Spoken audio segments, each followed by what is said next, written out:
All right, well, welcome back to Photo Story. And this week, I want to take you a little bit north of where we were last week near Moab, Utah. We're actually still in Canyonlands National Park, but we're in an area that's called Island in the Sky. And this is actually a more popular area than the Needles District that we saw last week. Same exact area, though, just a little bit further north. So I've actually been to this part of the park twice.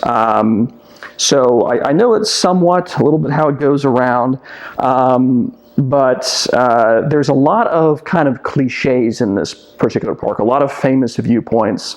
So hopefully today you can see some areas that you might not see every day in the park. So when I first got there, one of the first pull-offs that you take, or you can take, is called to the neck spring. Now this is not one of the most famous areas of the park, and quite frankly, the name isn't very pretty either. But once you get there, and we'll show it up on the screen, I think you'll agree it's quite a vista. You kind of see the road down there, which this particular road, I believe you can drive for like 2 days all around the park. This is a very remote area. And we got some of the sunset there. And quite a nice shot. I think, in that case. And this was over 2 days, so I think the first night we were at that area, and then the second, I had planned to do sunset at the Green River Overlook, which is, again, one of the most famous overlooks in that particular part of Canyonlands. It's more of a sunset location, but when I got there, it was actually during the summer, so it was still rather hot, and what happens sometimes in heat is you get some kind of a haze, different atmospheric conditions. So it was very hazy that day. Didn't quite look like I wanted. I did take this shot that actually turned out a little bit better than I thought it would, but I said, you know what, let me put Green Overlook to the side here for a moment, keep driving down the road, and I actually got to the Grand Viewpoint Overlook. I believe that's actually the name of it. And got these shot. You kind of see these fingers almost scraping into the land. This is all just basically erosion and water because the Green River runs right through this particular area. So got some great shots there as well.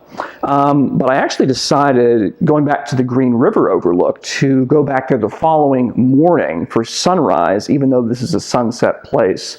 And I got this shot, and it was actually right before the sun came up over the horizon. And I think it worked out quite well. You get the purple, the blue, just before the sun starts coming up.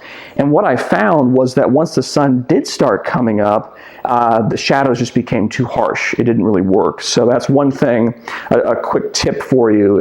Don't always necessarily go with what the guidebook says or what others around you say. Oh, this is a good sunset, this is a good sunrise place.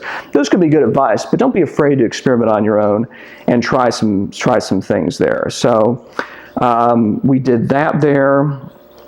And one other thing I want to point out, these are all the iconic viewpoints, and I actually skipped over, to be honest with you. I've been there twice. I've never been to this viewpoint. It's called Mesa Arch, and I don't have a picture for you because I honestly haven't taken it. It's been taken tons and tons of times. It's a very crowded location, especially at sunrise, and I just, honestly, it didn't interest me. It's been taken so many times. You can Google that or search for that, and I'm sure find some great pictures of it.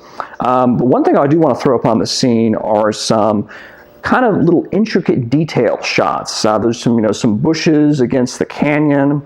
I also had some pictures of some rock formations. Again, these are not wide vistas. These are little tiny parts that I think are actually very interesting. And if you only focus on the viewpoints then that are in the guidebook, then you miss out on a lot. That's one thing that's really important to know about photography. Don't just read the guidebook. One other thing too, although my visit was primarily to Canyonlands National Park, around that area there's some great shots as well. This particular one was actually taken, I want to say driving into the park kind of off a little bit of a dirt road. Another side story, I almost drove off a cliff when I kept driving down this road, but I did make it so I could bring you this video. We'll see if we could throw a shot up on the screen of that. But this particular shot right here, you can kind of see the mountains off in the distance, and almost like these little, I guess maybe warts isn't the right thing, but these kind of weird rock formations off in the distance that I thought were pretty cool. So yeah, that is the Island in the Sky district there in Canyonlands. Just a little brief excerpt there for you.